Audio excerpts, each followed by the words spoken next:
Today, we'll be reviewing the Nike Air Zoom Pegasus 35 and answering my favorite question, is it worth it? What's poppin'? Jordan Thomas here, and today we're going to be talking about the Nike Air Zoom Pegasus 35. There was a lot of fanfare with this shoe last year. There was a Nike women's campaign. There was all kinds of stuff through Instagram, Nike's website. It was an amazing thing. But I didn't get caught up in the hype machine because I knew I was actually a little bit more excited about the Pegasus Turbo, and I've been a long-term Pegasus wearer going back to the 2000 version when I was in high school. I want to give you a review after having put in about 300 miles in the shoe.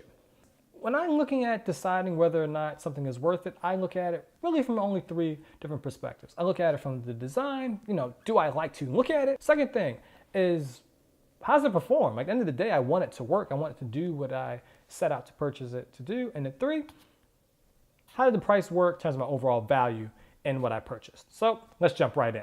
Plenty of colorways available. I settled on the gray and white pair, mainly because they look dope. And that's pretty much my justification. It'll fit really well with I wear a lot of gray and blues, and so I went with this particular version.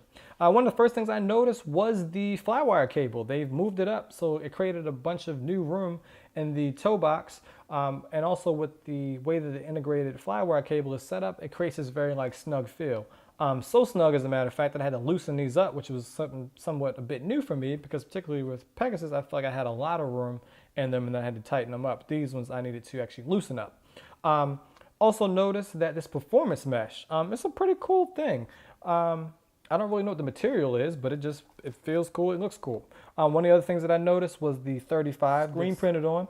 Rather with 35 celebrating the 35th anniversary, and you've got the heel collar that sweeps away from the heel so you don't get any rubbing. I think that came from feedback from Mo Farah. Moving into the midsole, this is what a number of people noticed as one of the bigger changes with this Pegasus, is that you've got this full zoom unit in the shoe. Now, I think that added to making the shoe a bit firmer, and I actually don't love that. Not sure what they could do different, but that was something that I noticed. Getting into the outsole, I have loved the way that Pegasus hold up over a period of time. I think that's why they're able to get in that kind of 300, 400, maybe even as many as 500 miles in the shoe.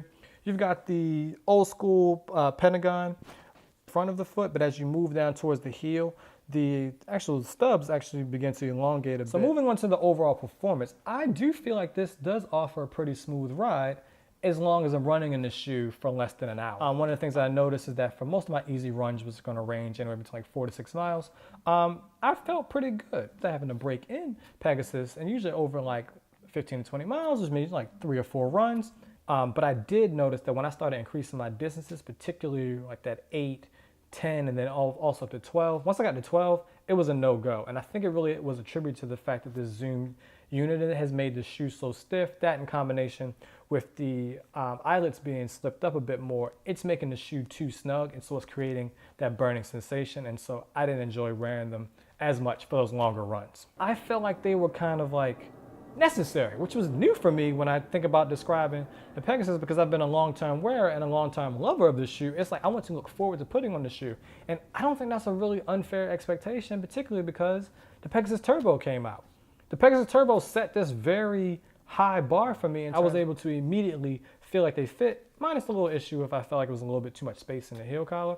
And the Zoom Turbo isn't perfect.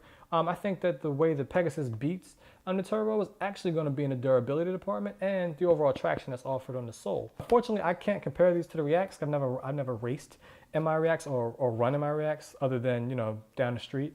And then when it comes to Adidas Boost, I don't own any, so I really can't offer you any comparison there. In terms of overall cost, now look, at $120, it's really hard to argue with this shoe, particularly because you've got some different discount sites that are offering this value at a price that's lower than $120. And most people don't know, when you order from Nike.com, you can return the shoe after 30 days if you don't like it, the fit isn't right.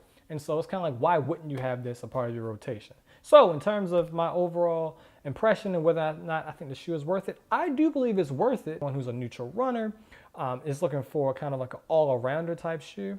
The Pegasus is definitely a way to go. So let me know in the comments what you thought about the shoe, and I'll see you next time. Jordan Thomas, peace.